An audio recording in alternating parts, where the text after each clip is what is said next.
కేతుగ్రస్త సంపూర్ణ గ్రస్తోదయ చంద్రగ్రహణం అనేటువంటిది ఏర్పడుతుంది. పుబ్బ నక్షత్రంలో సింహరాశిలో ఏర్పడుతుంది కాబట్టి పుబ్బ, పూర్వాషాఢ, భరణి, సింహరాశి జాతకులు ఈ యొక్క గ్రహణాన్ని చూడకూడదు.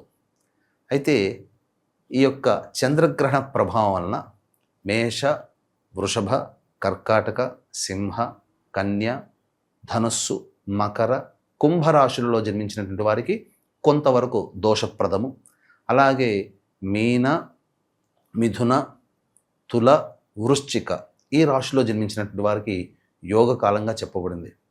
కాబట్టి మధ్యాహ్నం 3:19 ప్రారంభమయ్యే ఈ యొక్క సంపూర్ణ చంద్రగ్రహణం సాయంకాలం 6:47 వరకు ఉంటుంది. కాబట్టి ఏ రాశిలో వారికి అయితే బాగోలేదని చెప్పామో ఆ రాశిలో జన్మించినటువంటి వాళ్ళు చక్కగా గురువుగారు ఇచ్చినటువంటి మంత్రోపదేశం కానీ, శివ, విష్ణు, లలిత సహస్రనామ పారాయణం కానీ, గురుచరిత్ర పారాయణం కానీ, సుందరకాండ పారాయణం కానీ, లేదా కాలభైరవాష్టక పారాయణం కానీ వీలైనన్ని సార్లు పఠించండి. తద్వారా మామూలు సమయంలో ఒక నామాన్ని జపిస్తే 1000 సార్లు జపిస్తే ఎంత ఫలితమో ఈ యొక్క గ్రహణ సమయంలో ఒక్కసారి జపించిన అంతే ఫలితము.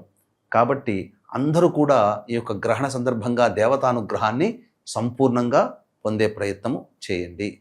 అలాగే ఈ యొక్క వృషభ, మేష, కర్కాటక, సింహ, కన్య, ధనుస్సు, మకర, కుంభరాశిలో జన్మించినటువంటి వారికి గ్రహణ దోష నివారణార్థమై మన పీఠం ఆధ్వర్యంలో 4వ తారీఖు సాయంకాలం 6 గంటలకి గ్రహణ దోష నివారణ పూజల హోమాలు జరిపించి శక్తిపాతము చేసినటువంటి కరుంగలి మాల ఇవ్వడం జరుగుతుంది.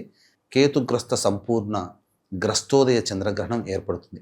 మధ్యాహ్నం 3:19 ప్రారంభమై సాయంకాలం 6:47 వరకు ఉంటుంది. కాబట్టి గర్భిణీ స్త్రీలు ఎటువంటి నియమాలు పాటించాలి?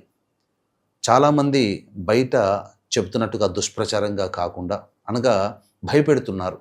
అంటే ఒక కొయ్యలాగా ఎలాగే ఉండిపోవాలి, నిద్ర పోకుండా ఉండాలి, అసలు చెప్పాలి అనంటే ఎటువంటి శ్వాస కూడా సరిగ్గా తీసుకోకూడదు అన్నట్టుగా భయపెడుతున్నారు.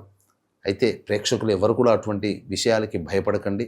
మనకు శాస్త్రము, ధర్మం ఏం చెప్పబడి ఉందనంటే గర్భిణీ స్త్రీ ఈ గ్రహణ సందర్భంగా అంతరిక్షం నుంచి భూమి మీదకి నేరుగా విషవాయువులు ప్రసరింపబడతాయి. కాబట్టి అవి ఆ యొక్క విషవాయువుని పీల్చిన కారణం చేత గర్భంలో ఉన్నటువంటి శిశువు చాలా సున్నితంగా ఉంటుంది. కాబట్టి ఆ యొక్క శిశువుకి ఏదన్నా ఇబ్బంది కలుగుతున్న ఉద్దేశంతో ఇంట్లో ఉండండి అమ్మా అని అన్నారు.